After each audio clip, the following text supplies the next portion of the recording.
最关键一环补齐了，不，那么第二五环是不是也能融合出一个新技能？ Sebelumnya, Akademi Shrek dengan kerjasama yang cukup baik berhasil mengalahkan Doling Royal Academy. Walaupun di sini Ma Xiaotao sulit mengendalikan emosi dan masih mau melakukan serangan lagi, tapi dia berhasil dihentikan dan dimarahi oleh Guru Zhao. Pada titik ini, turnamen duel Master Jiwa Akademi lanjutan mendekati akhir, yang juga merupakan puncaknya. Kompetisi yang panjang dari babak sistem gugur hingga babak Robin selesai.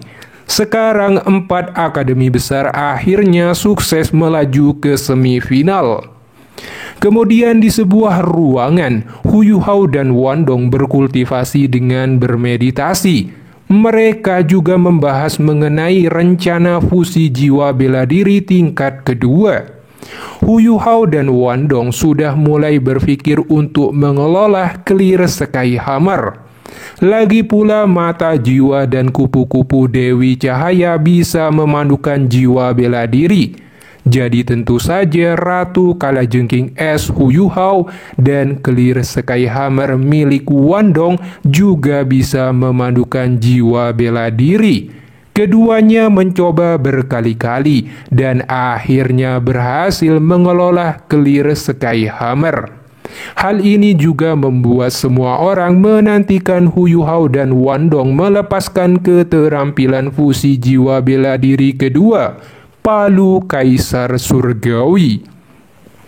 Setelah itu, Guru Zhao datang dan mengajak Hu Yuhao ke ruangannya. Dia menunjukkan cincin penyimpanan yang merupakan alat jiwa tingkat 4 menjadi 2. Di sebelahnya ada belati pemakan jiwa.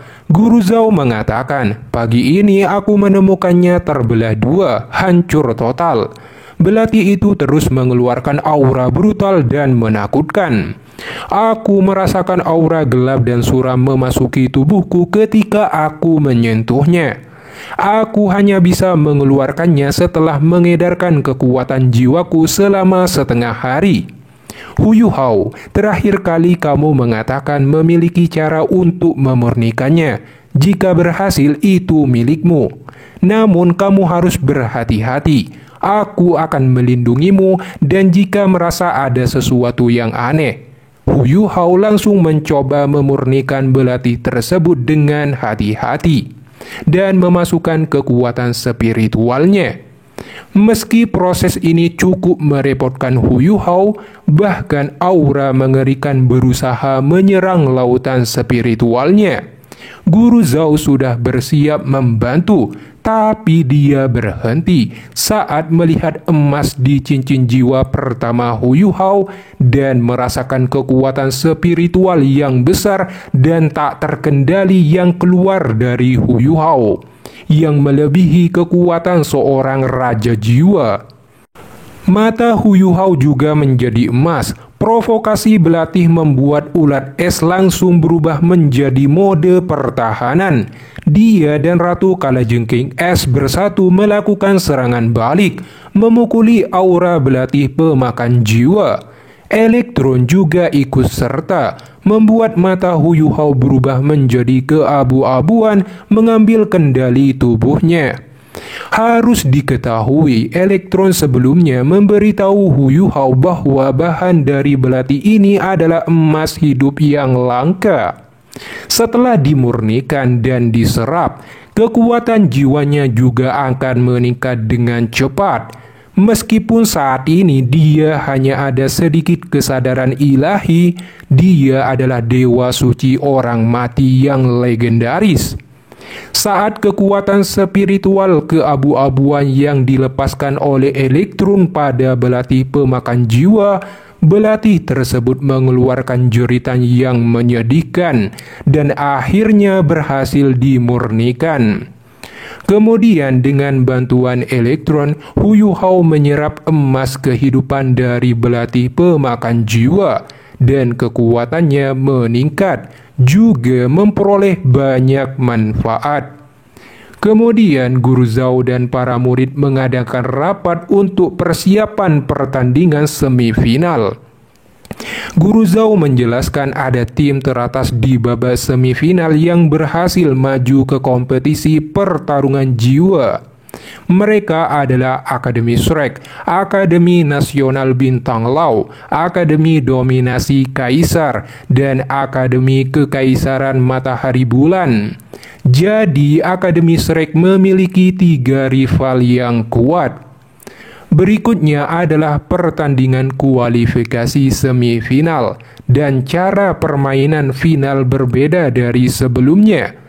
Menurut Guru Zhao, masih ada perubahan pada aturan final. Final akan mencakup pertarungan tim, babak sistem gugur individu, dan metode pertarungan 2-2-3.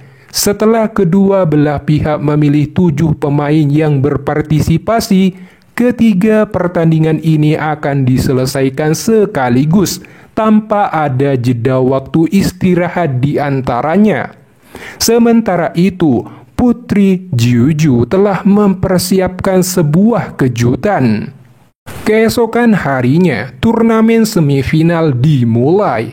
4 akademi maju ke lapangan dan memulai undian untuk menentukan lawan mereka. Keberuntungan Akademi Shrek cukup bagus. Setelah pengundian, lawannya ternyata adalah tim Kerajaan Bintang Lau Empire.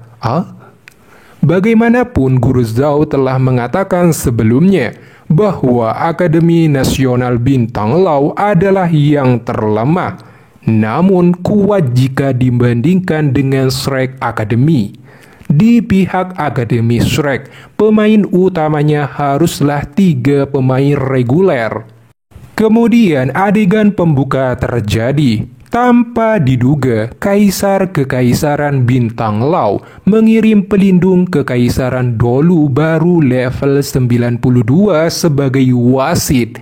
Dia adalah Huang Jinsu.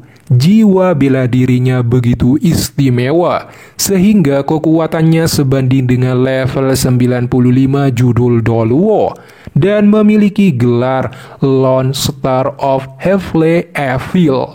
Meski demikian, dia ini membunuh ibunya ketika dia lahir guys, dan ayahnya juga meninggal ketika dia berumur 8 tahun. Semua kerabat dan teman-temannya juga meninggal tanpa kecuali. Benar saja nama Lone Star of Heavenly Evil sesuai dengan reputasinya. Jiwa bela diri Huang Jinsu terlalu istimewa, jadi dia ditakdirkan untuk sendirian. Namun, Huang Jinsu memiliki keunggulan yang jelas dalam kultivasi dan menjadi seorang bergelar judul Doluo sebelum usia 60 tahun. Huang Jinsu memiliki kepribadian yang pendiam, tetapi kejam dalam tindakannya. Reputasinya tidak terlalu baik. Tanpa diduga, dia direkrut oleh Kekaisaran Bintang Lau untuk menjadi Doluo untuk melindungi kekaisaran. Harus dikatakan bahwa pelindung Doluo dari Kekaisaran Bintang Lau ini cukup aneh, termasuk cenggang. Dan mereka bukanlah orang baik. Peningkatan kekuatan Huang Jinsu semuanya dilakukan sendiri. Dia adalah tipe otodidak. Dan keterampilannya semuanya otodidak dan diciptakan sendiri itu guys.